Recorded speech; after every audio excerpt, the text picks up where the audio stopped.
Welcome to the Arena Podcast. I'm Coach Jackson, your host. If you've listened to this podcast, you know this is all about being in a coach's office. How can we help head coaches solve something, get ideas for the next day? Today is going to be probably my favorite podcast of all time because I've got two really good friends here. Eric Luster. I think, Eric, how many places did we coach together? Two, but you hired me three. Two, but we were going to do the Plano East thing together, and that is a chapter in a book. And then we've got Justin Velasquez, who is, for you coaches who've done this, you know how special this is. He was a player for me at Poteet, where we had the magical season. And then he wasn't coaching or anything. When I got the job at North Forney, I said, "Hey, I need you." And so this is a big honor for you guys to do this. Justin is one of our earliest guests, an amazing podcast where we went through, Justin. How long had you been at Brazosport when we did that podcast? I was just there for a couple of weeks. Dude, it was cool because we went through what do you do your first 2 weeks? And it was really good. The 4 minute warm up has been downloaded and watched more times than anything else I've done on this podcast. And so we'll revisit that. Justin, how long have you been at Brazosport now? I've been there since we started coming back from the break, a couple months now. Okay. I don't even have an exact number for you. It's just been flying by. There's been a whirlwind. Both these guys are in Brazoswood ISD, about 45 minutes south of Houston. And both of these guys worked with me at North Forney. And Eric has been at Brazoswood, which is 6A. Brazosport is 4A. And how long have you been at Brazoswood, Eric? This is my third off season, so I'm going to my third season. Okay, no excuses. I mean, everything is, we ought to be good now. And you replaced the great Joe Del Carey. Coach, and that made the transition almost smooth because some of the same things we always talk about was already being done. But everyone has their way of doing things. But yeah, it was a good transition because of it. Coach Carey says he listens to this every week. So I hope you're laughing, Jodell, because we love you, man. All right, so let's get into this. We're such good friends. I'm not going to do a good job of introducing you guys. Eric, how long have you coached? Coach, this is the year 27 for me. Yeah. Eric and Justin, this is his first year as a head coach, but how many years coaching? Yeah, this would be 10. I want to say this about Eric. When I wanted to retire about 3 years before I did, Eric got me through those last 3 years because he was my plate cleaner. And for any assistant out there listening to this, if your head coach will ask you to do things, man, just dominate them because it's going to prepare you. I didn't want to do paperwork stuff. I was not good at getting out of my office. The things that you can't do, I fought it. But here's what Eric did for me. He took the counselor's Sonic drinks and he was the buffer for me and that kid who can get right. Eric, man, I am so grateful to you. I'm so honored you're doing this. And I can't wait I'm coming down. There's a clinic June 5th where John Snelson will be the keynote speaker. And I did get invited and I'm proud. What's the name of the clinic, guys? Can y'all tell our listeners about it? It's really the Gulf Coast Coaching Clinic is what we're calling it right now. The Gulf Coast Coaching Clinic. It's for all coaches. You will leave there a better coach. No, doesn't matter what sport you're in. When I get to speak, I'm going to talk about head coaching things like we do on this podcast. So June 5th, Brazoswood ISD, south of Houston, come see us. So we're going to get into this now. Justin, the 4 minute warm up, it was fascinating for you to go through that. We did the podcast and I said, man, we need film of this. So you filmed it for us. So there's people listening to this who've seen it. Give us an update about the 4 minute warm up. Yeah, the 4 minute warm up, it's something that we're still doing every day. It's how we're starting to set the tone when we get into that weight room every day. It's something we've had to go back to and really drive home. Like, don't forget those first 2 weeks. Like, we can turn it into a 40-minute warm up again if that's what we need to do. To me, that's getting up and making your bed. Like, we got to start with a positive note, got to get a quick win. We got to score on that first drive. And that's what the 4-minute warm up is to us. So there was a shift last week where we had to start the warm up a couple of times, and we adjusted to our mindset of what restarting the warm up looks like. When we get in there and it bogs down for whatever reason, because we're calling out zeros and being hard on them, when we don't make that time, we've adjusted to where we don't have but 50 minutes, which feels like 30 when you got to get them dressed twice, right? What we used to do at the beginning, we'd go all the way through and we'd see the time. Oh, okay, it's over 4. We're going again. Well, now if we look at that clock and we know they're not going to make it, we'll stop it right there. And that may save us 2 minutes, right? But every minute counts when you don't have much time with them, right? So now we kick them out of the weight room and they'll all go and line up at the door and we'll restart it again because our mindset is we're going to get it right on the first try. And how many first tries is it going to take? We're going to get it done the first time. So if it bogs down and we got to start over, we kick them out because we got to restart this first time. So you're 2 minutes in. We know we're not going to make it. Everybody's in the hallway. We're kicking them out. Are all the coaches going with them or just you? So it starts as us kicking them out. They'll get in formation in their lines, and we're out there giving them the don't have time to start the game twice speech, right? We did that a couple of times. Then once last week, we kicked them out again, and we said, hold on, let's stay in here. Keep them in the hallway. And when that happened, we started hearing guys getting onto each other in a positive way. What stood out to me was during this interaction of, come on, get this together. If you don't want to be here, you can go. Somebody said a cuss word. Well, another one of our kids made him do 10 push-ups. Oh, that's awesome. And in that moment, I was like, okay, now you have a culture. They're not just standards that the coaches are saying. The kids are taking ownership of these standards. And that kind of proved to me that we're on the right track here. We got something going. Oh, that is beautiful, Coach. I love so much that you sent them out there and didn't go with them just to see what's going on. Yep. Give them a chance to let some leaders rise up. It's beautiful. So we all love the 4-minute warm-up. Coach Luster, you get it, right? If I was to go visit 100 schools, I'd probably not be fired up about their warm-up at 95 of them. I know I'd love Justin's, but even though yours is different, I'd probably love yours as well because your coaches are going to be intentional like we are at North Forney, correct? Yes, sir, Coach. I mean, the thing that I learned is that I always say, hey, give me 2 minutes up front and I won't talk to you forever at the end.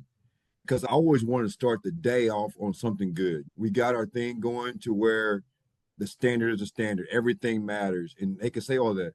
But while I'm talking, and we all know this, the best guys are up front. Your idiots are in the back.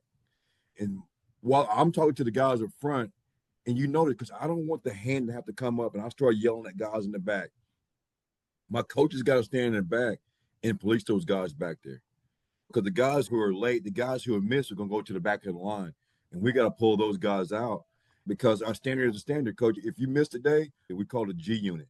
And they go right over there and they start their makeup day. If you're late, we don't bear crawl anymore because we can't bear crawl in the afternoons because their hands would get. So we do med ball stuff with them and they hate it. But we don't have to say it anymore because our kids will call them out because our standard is the standard. So our warm-up is quicker and faster because now that I've been here long enough, we can get through the movements faster because the kids understand that they do it. Whoever I train does that movement. I have cheerleaders. The cheerleaders do that same movement. It's just 4 things they got to do, but it's got to be fast and it's got to be crisp. And their goal is to score. You know, did we score today? And I'll have a coach back there looking. And the first thing they'll say is, no, coach, so-and-so didn't get down fast enough. And it's something that minor. And so we're looking for kids to make a mistake because we want to be perfect because we tell them, Coach Velasquez tells them, man, hey, that opening drive is important. man, we don't have time to go back and start this drive over again. Same thing that he was saying. So our mindset is win the day, win the moment, win that. I love that, Coach. I've never thought of that. You're warming up. We used to always say we want to score on the first drive, and your warm up is that mindset. We want to go fast. It's got to be perfect. Heck, we're going to go for it on 2, and we want to be 8-0 with 59 seconds off the clock. That's your warm up mindset. Exactly. Okay, I like that's mindset, Coach. We go straight to the weight room where we're moving fast. Yeah. Everything's got to be fast. We had the rack coach when we got here where you would do the workout, rack it, there was a timer going, and we were finished before that timer, and the kids were standing there. Then they would beep, then they would do the next lift. And that was wearing me out because that's not realistic. Well, can't you set the Joe Sam that I interviewed? They had rack there, and I was so impressed with it. Can't you just set that rack thing where it doesn't go for a minute or something? No, I don't.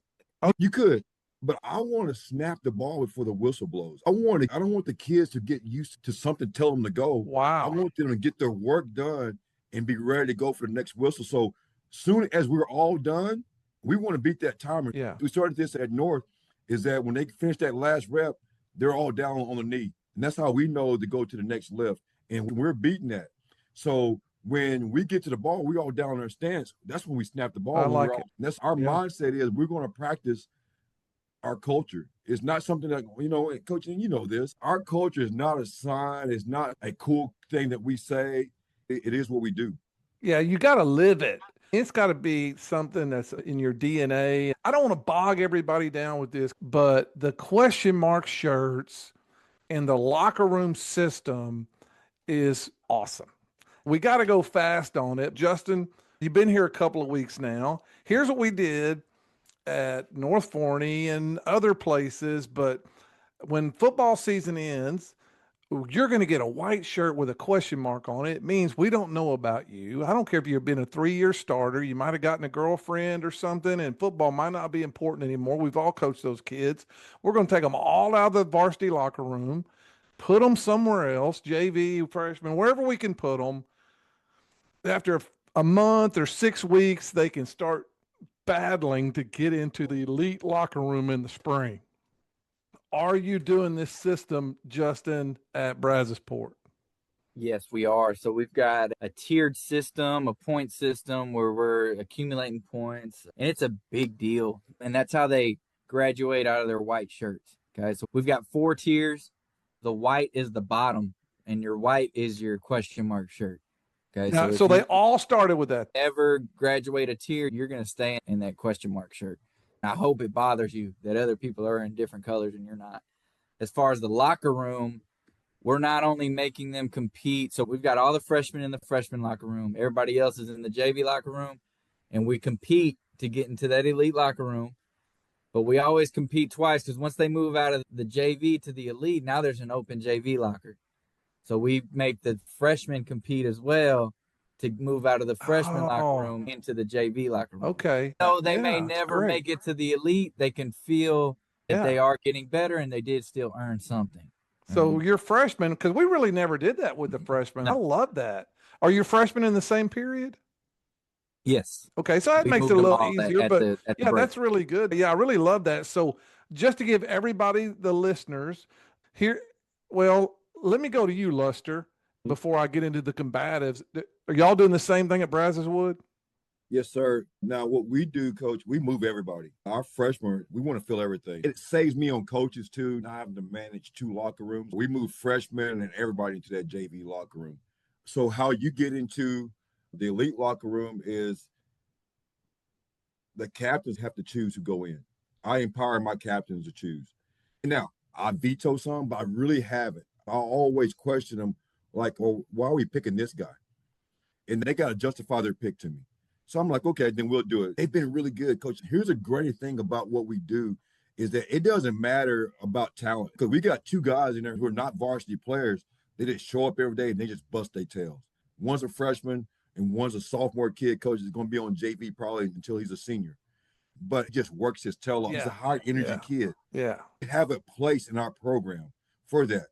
Our kids have identified what I want.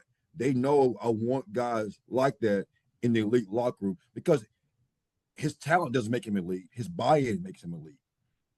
So we were doing different combatives. We have settled just on sock wrestling because we were doing the different ones. But if I'm bigger and stronger, I'm going to beat this kid. I hated it. Coach, I love sock wrestling because it takes everything out of it. It's down on the ground, shoulder to shoulder, and I got guys driving to one another. Kids are getting hit in the nose, and they're bleeding, and they're still trying to get in that locker room. No parent complaints yet.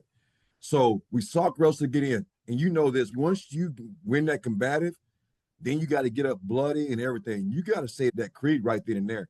It's not a next day deal where you go study it. You have to know our creed by heart. Then if you don't know it by heart, then we'll let you try it again later. But we don't know when you're going to let you try it again. So you want to get it right the first time. And all our kids know it. And I love it when a kid add a word or skip a sentence and coach, and the whole crowd just explode. No. I love it. I love it, Coach. So just to give, I love making them say the creed. That's really good. So just to give everybody a review, season ends, get them out of the locker room, put them in a white shirt, put a question mark on it. Doesn't cost that much. And go a month, 5 weeks, however long. If you're listening to this and you have to do this in the summer because you don't have an athletic period, do it in the summer.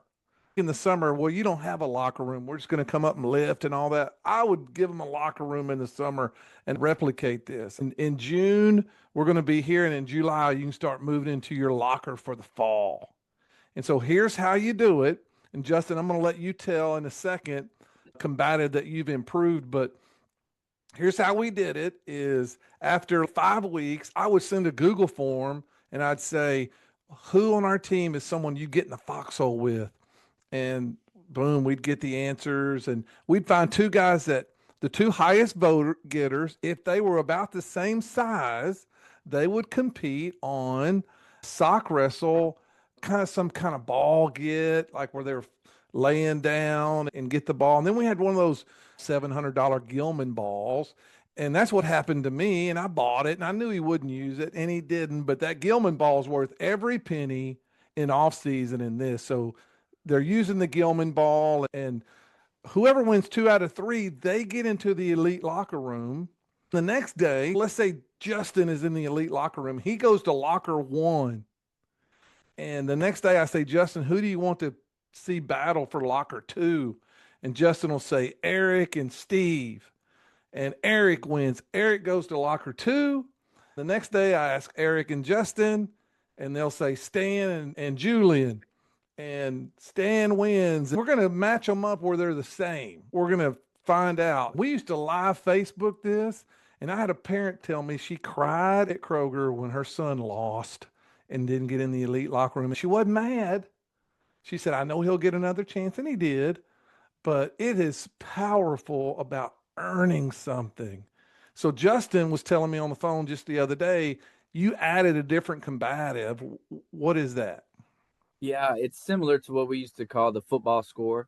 I get one of those tackling donuts, and I'll put that on the goal line. I'll put the football on the 10-yard line, and I'll put a defender on the 5. So one player has the ball as the offensive guy on the 10, the other guy's on the 5 playing defense. And it's pretty simple. You blow the whistle, and the offensive guy's got to try to get the ball in the hole. For optics and to cover our backs, I have them wear those 7-on-7 soft shell helmets. I mean, they're all great idea. Have them and they're there, and it's hard. Right. Great idea. So they put those on, and I like that because in the football score, which is what we've originally tried to do, they're laying head to head, and you got to get the ball to your side 5 yards one way or the other. Well, they get tired, and they lay on top of each other, and it could drag on for 2 minutes going back and forth. So with this, the offensive guy, I've got the clock on me. They've got 7 seconds to get it in the hole. So defensively, I can get a point too if I just keep them away from the hole for 7 seconds. Yeah. So they'll both go. You'll get a point one way or the other. Then they switch. They both get a chance to play offense and defense. If it's tied 1-1 after that, I make them rock, paper, scissors. The winner gets to choose if he wants offense or defense, and now it's sudden death. Next point wins. And to paint the picture, the whole team is watching this, right? And right. It's I've loud. got them lined up on the sides. Yeah. Like It's creating a little loud. spotlight. If you're in Wisconsin, you should be doing this in the summer. Eric, the programs you've been in, Justin, the programs you've been in, if someone's just lifting weights for 4 months, and we have these phases, we're lifting weights, we have this speed phase. I can remember hearing these phases and in my brain going, what the hell's a phase? Shouldn't we just be competing and doing this stuff all the time? This takes and adds a scoreboard to your off season. I think what we've done is found a way. When we were working for you, we had that boot camp and it was great, and we're still doing boot camps, but we've found a way to keep that boot camp energy throughout the whole off season. Yeah. Like that. And the locker room is a huge deal. I remember my first year at North Forney, I would go in and take pictures like those kids when they got into locker 5. And we actually had a t-shirt maker. And as soon as they qualified, okay, I'm a 2X. Then, man, we would throw a 2X blue shirt, put a 5 on the back of it. And, man, I was going to take a picture of that kid holding up a 5 shirt in front of his locker. Y'all, that is gold. That is taking off season and adding a scoreboard. It's dopamine. And so let's go there. Let's transition to that. Season should never end. So I'll start with you, Eric. Something happens every day that you should celebrate, announce, and post. Your parents, I mean, if your parents are getting pictures of kids lifting weights and a parent remind or band or sports you, they're going to eat it up. So tell us, Eric, how does football season never end for you? Because we're always competing, Coach. We do a deal based on what we're doing. So my guys who are in the locker room, add another thing to it, Coach. You're in that locker room, and we'll go right now. I got pictures right now of my top 10 guys scrimmaging the girls basketball team right now. You're still competing, but you got to earn that right to go compete. And you got to earn that right. You got to earn your playing time every day. I hate this phrase and hate when you hear, well, he's a gamer.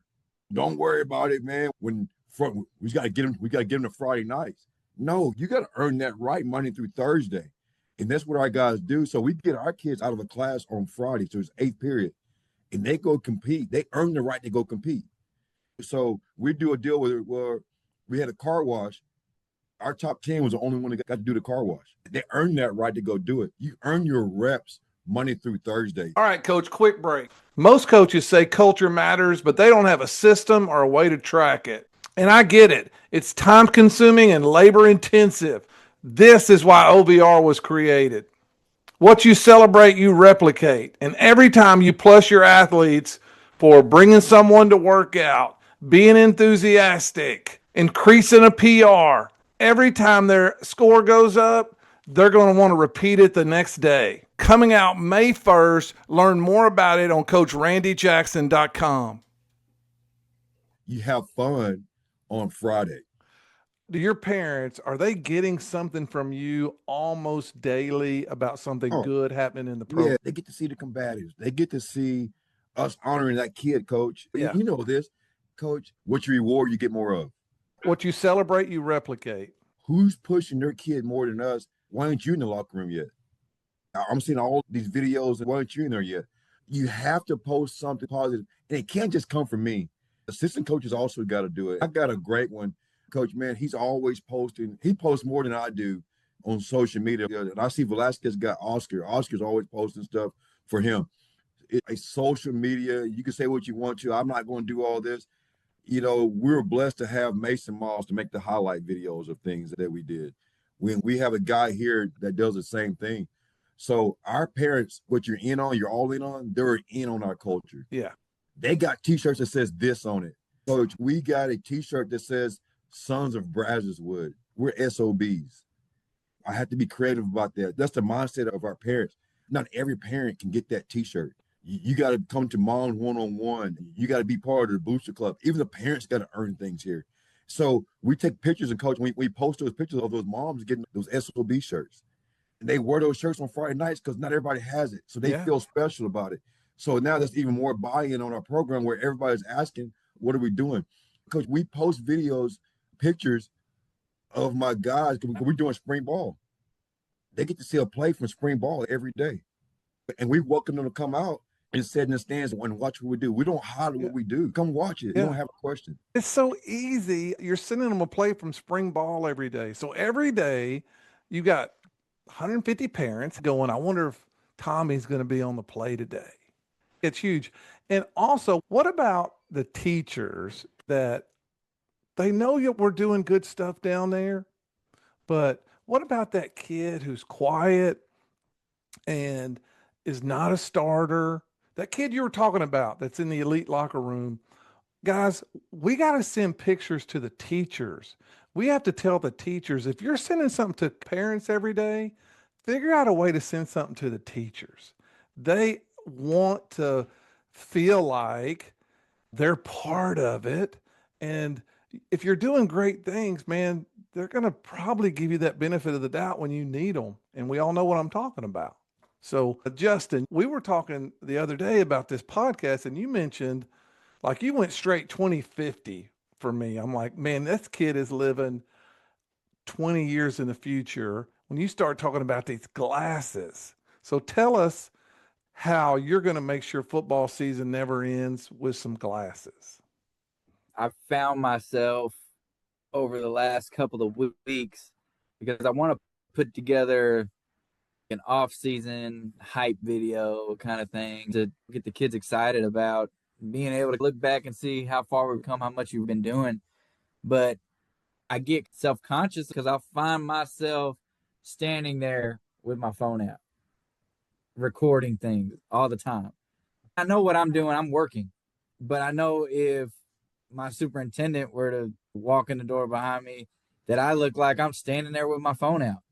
So I've just had the thought over the last couple of weeks about how valuable. I got this idea when we were at lunch with Luster with the Game Breaker rep, and he's talking about the glasses, the meta glasses. Meta glasses. Yep, with the cameras in them. How easy would it be for that to be your avenue to get your content? Now I don't have to pull the phone out of my pocket. I can just touch a button on the glasses, and I'm recording from an angle that's from my own eyes, right? And so you're going to record, excuse me for asking a dumb question. It'll send this video to your phone? Well, I haven't gotten them yet, so this is all just an idea. But yeah, I would assume that it would just go straight to my phone library. Yeah, I mean, it's fascinating to me because you're right. You have to get the content, but as head coach, I used to film some and take pictures, and I guess our players never thought anything about it, but I would rather have done it with glasses where it was a little bit more incognito. There's so many different ways that you could use it to get content. I'm thinking as a receivers coach, I talk about playing dummy corner, where we line up at corner and we let these guys run choice routes off of us, and we're not being very athletic, but we're moving around and giving them different looks. And what better way to see if they're ATMing me running right at the center of my chest Awesome. than to start to hit record and watch and see where is he running straight down the field or is he tacking my chest? Look the DB in his eyes. Well, I can see if he's looking at me in my eyes. I got a camera on my eyeball, right? Coach, so there's so many things. What about the O-line coach? I'll say this till the day I die. If you're coaching O-line, you got to stand in front of the O-line and see where they're looking. You can't really be behind them. I know you got to be back there some, but when you're doing pass protection, blitz pickup, you ought to be standing behind the linebackers and seeing where your guys are looking. Now, if you had these glasses on, you would have some film there where you could go back and watch a little bit of film. I know we don't get a ton of individual film time, but all good programs are going to find 10 minutes. You could see their eyes and everything. Oh my goodness. What if, like, you think about an umpire in a game, if he had these glasses on, what video, how great that video would be. I love that. We talk on this podcast about let's give coaches something they can use tomorrow. Those glasses are something that we could all use tomorrow. So if you had the glasses on the guy that was spotting the ball, you could see how quick they're getting the ball in. Spot it. Like, there's so many. Could you use your football budget to get 5 pairs of glasses and decide where you could use them? Could you put your second O-line coach where the guy that would spot the ball at so he can see Hey, you got 2 hands and 4 eyes. Man, Yep. hey, so we always ask, hey, where's your eyes at? How do you not see I that know. I back? know. I like that. Yeah, I'm just thinking about, could a quarterback wear them? Could a corner wear them? Probably not. I'm probably really going out here, but 5 years from now, John Perry says you can buy a robot right now that will do chores in your house for less than $10,000. And that within 5 years, every household will have at least one robot. If my house is going to have a robot in 5 years and I'm going to try to get one sooner, I think we could use these glasses in our program. Coach, we had and you were there, Velasquez, that kid who ran the 400 and Yep. filmed it. Yep. It was a great video too. It was. I think it's fascinating. Justin's figured out a way with AI to take all his core values, tell it what kind of music he wants, and make a song. Because we always were looking for songs at North Forney, like, okay, it needs to be 160 beats a minute. We want it to be this. And can you find a song with the word juice in it? Justin, you figure out a way for AI to make these songs. I've got to give credit to Richard Davis. He was kind of the mastermind behind the whole deal. We started on ChatGPT. He put in all of our core values and just had it make some song lyrics.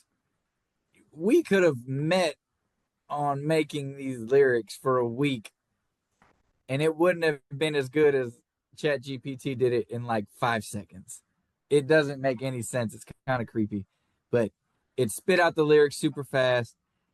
He went to another AI platform called Suno AI, Suno AI, and he put the lyrics in it, and he said, make it sound like this artist and this artist. And in the next 2 minutes, we had a 4-minute song that is not too bad. No, I've listened to it. It's called Anchor Down, right? Mm-hmm. And man, it uses the term 1% in there. It's fascinating to me. You could have a whole playlist of something that would be your culture. So today I sent the song and the videos I've been standing there with my phone taking to the audio visual production teacher at our school.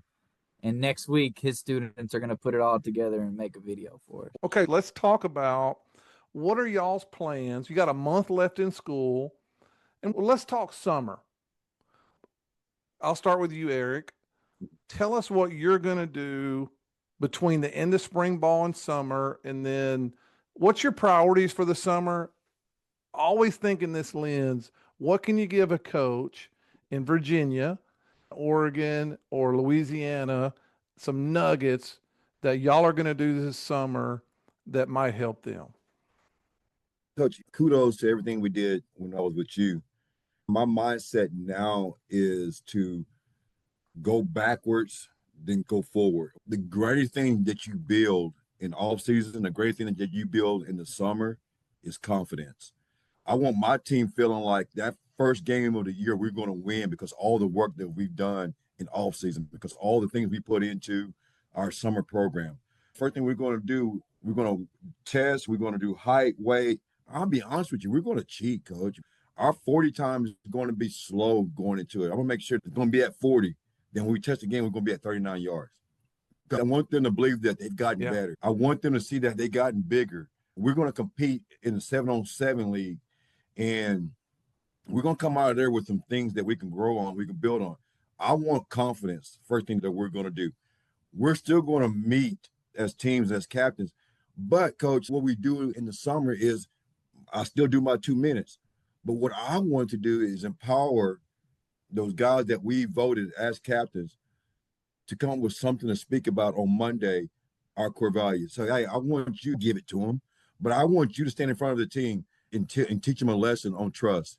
Next day, I want you to stand in front of the team and teach our team a lesson of heart, because we are intentional about our culture. It should be easy. It shouldn't be anything hard for them. They should get there and do it right now because of our creed. It's already built there.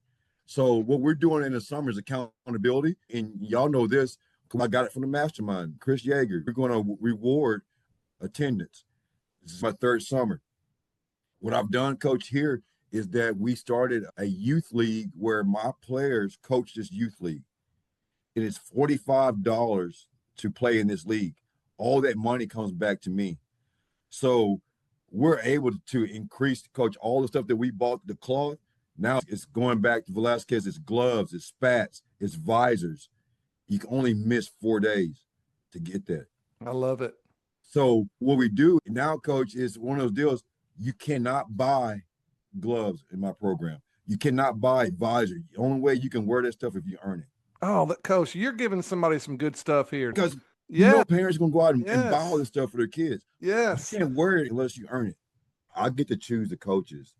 So you got to be a good kid because, man, I don't want to – we had guys who quit, and they're out there coaching these kids. Right. You know, I'm more selective about does it now. We need to get together because I need to start doing that with these Freeport kids. It's good. Man. How much do y'all make, Eric? Coach, can we get sponsors? About $5,000. Enough, right? Yeah. I love the whole glove thing is really good. Because if you weren't going to mention attendance, I was going to say, hey, let's help coaches. If there's one thing you should reward this summer, it ought to be attendance. It is. Justin, what are you doing that can help someone this summer? Our big thing is the attendance as well. Similar to what he's doing, I'm basically giving you an extra week to miss. We all get the 4th of July off. We're going Monday through Thursday, and I'm doing the same thing. I'm giving you 4 days to miss. So that means you and your family can go take a vacation for a week, and there's no penalty, right? Or you can choose 4 weeks in a row, or you want to sleep in on Monday. And however you want to do that, you get 4 free ones. With us, we're accumulating these points in this tier system, right? And I'm telling them that if they miss 4 or more, that they are just forfeiting all their points, and I'm putting them at 0. And here's what's going to make them want to come right now is when we go to hand out equipment, the first ranked guy is going to get to pick his helmet first, the second, and then it's just going to go down the list. When it comes to their numbers, I'm going to give them the sheet to fill out their first, second, third number request, right? Well, I'm going to take the first ranked guy, and I'm going to give him his first number request. So right now, the numbers and the equipment are a big deal to them. Yeah. That's their motivation to show up right now. That's how we're doing it. It's going to be a meritocracy. You're going to get your stuff based on the work that you put in, and everybody's going to get equipment. Right. The last pick of it if you choose not to show up. I love it. Are you notifying the parents and telling them? Yes, this will all be part of. They'll get it through Sports U. They'll get it at the meeting. They'll get it. Coach, this is what I've done, man. I try to fix problems, man, and I get tired of kids saying they don't know something. Right. So I'm doing my parent meeting May 14th. I'm shooting for mid-May, but you're right. They got to get rid of this I didn't know excuse. Exactly. We got to give them that information before it ever happens. Because every year the incoming freshman doesn't show up until first day of school. Our community, they ride their bikes right by there and they see us. Yeah. But now mom and dad is going to be held accountable too because you don't get your equipment if you wasn't at that parent meeting. So if you're not at that parent, mom and dad went at that parent meeting, little Johnny don't get his stuff until we talk to mom and dad. So mom and dad have to come up here and get a piece of paper, sign it right here in front of me, saying you're not going to go buy your kids gloves, visors, and this because he wasn't here all summer. So they can't say, well, we didn't know. I just told you because here's my rank 1 code. You don't get the rank 1 code if you don't come to that parent meeting. I'm solving problems now. So let's end this like this. I got 2 questions. I'm going to start with you, Eric. What's the one thing, Eric, in your program that's world-class that you might do better than anyone else? Relationships. Okay, how? Coach, I make my players a priority. I don't stay in my office. I get out of my office, and Velasquez knows this. It was the best time of our day was standing by that metal detector. The best part of my day, Coach, is standing at that cafeteria, high-fiving all players that come through that door and make them understand they matter to me. The greatest mistake that I made coming here was I came in trying to hire coaches. I came in trying to implement fast and wide, trying to get the defense going. I'm trying to tell a kid that I haven't connected with that I care about him. Mm-hmm. His mind, that's what the last 2 head coaches told me to. The parents appreciate it more. I always say this, Coach, man, is like, how can I ask you to stand behind me if I can't stand in front of you. I love So it. I do those things. We go out, coach, and we do a lot of community service. It's easy.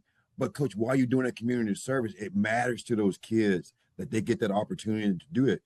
One of my core values is to serve. And I want to give every kid that opportunity. But while we're serving, we're doing this together. Me and this kid is doing this together. And we're talking about it. Once again, now it's on social media. And we're going to nursing homes, coach. And those kids, they're just glad to see us come in there. Yeah. And that's something that me and that kid have together now. We have that bond of having that conversation with an older person. That we have that bond now, coach, to where I know that his mom sells snow cones. And I'm gonna be intentional about going by this snow cone place, man, because I want that parent to know their son matters to me. So it might take me 10 minutes, extra 10 minutes to do, but me going, the head coach, and I make my coordinators do it as well. We're the ones that go into the locker rooms. I'm the one that goes into that cafeteria because I don't have them in class. If I'm not intentional about those relationships, I don't have those because my coaches have this kid in class. I don't have that luxury. So that 10, 15 minutes in the morning, right after I just jumped their tails about not being right, not moving fast enough, I get to go fist bump them so they don't think I hate them. You know, so Yeah. that's one of the greatest things, coach. And kids don't play sports. They don't play football because they love it anymore. I play because I loved it. Because they play because they're loved. And this might be the only place in the world that this kid gets to have that feeling of being loved. Because I got kids right now that go home and mom and dad's not there. And it's just them and that kid. So the only person that says, hey, man, I love you as a fist bump, you had a great job today is me. Yeah, And that's awesome. That's the greatest thing about it now, coach, is relationships. I remember a salesman telling me this one time, and he said, Randy, to sell to a coach, you got to touch him a bunch of times. You got to shake his hand. You got to go see him.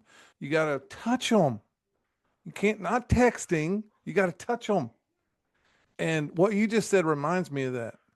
If you really want a relationship with those players, you can't just stand in front of 100 kids and talk to them. You got to high five them and talk to them one-on-one. You got to touch them and sell them just like that Balfour salesman told me. All right, so Justin, I'm going to finish with you. What do you know now that you wish you would have known 4 months ago? I wish I really would have understood how important the accountability piece is. I'm really more so speaking for those kids at the bottom of the roster that are feeling like they're doing everything right and they're not getting the same love that the better players are, right? To tie into your question that you just asked, Eric, I think that's one of the best things that we're doing right now is holding our kids accountable, and they are just eating it up. They won't tell you out loud, but they are loving it. I'm really starting to see how holding these kids accountable is directly tying into this being the best part of their day. Mm-hmm. Everybody knows we're on the same level right now. Holding them accountable, if you got a couple seconds, I'll talk about pack rats. We make them pick up a 45-pound plate, and they go through the bleachers, right? And they got 4 minutes to complete it. So this is the kid's late or unexcused absence. Different offenses are worth different amounts, but that's how you got to get them in 4 minutes to get one knocked off, right? So what we're doing is teaching them how to pay the fine, right? And it's not about feelings. It's if-thens. It's no gray area. It's all black and white. If you're late, then you do 3 pack rats. If I get a bad email from your teacher, then you've got 5. And I'm not looking at who the kid is. I'm just looking at the offense and showing you the price. And I told the kids the other day, when you go into 7-Eleven to buy a Snickers bar, it's going to cost you $2.50. If you go every day throughout the week, you're not going to show up to 7-Eleven on Friday and they say, hey, man, you've came all week. Here you go. Just give me 50 cents and you can have the candy bar. Life doesn't work like that. That is You've got to perfect. pay it every single time. And I had a kid yesterday say, hey, coach, because he's accumulated some. And he asked me, coach, if I get 3 done, can I go join 7-on-7 for the rest of the period after I get my 3 since I'm still showing you that I'm knocking them down? I said, no, you're not going to touch a football until you clear your balance. And I still love you just as much right now that you have a balance as I do when you finish it. and you just got to handle your business. You got to pay the fine. And most coaches would say yes. Right. Because that's the easiest thing to do. Guys, I'm so honored to hang out with you guys. This was awesome. It's going to help so many coaches. So many nuggets, right? Both of you guys laid out there. Thank you. It was a great podcast. I appreciate you guys so much. And Hey, I'll see you next time. anytime. Thanks.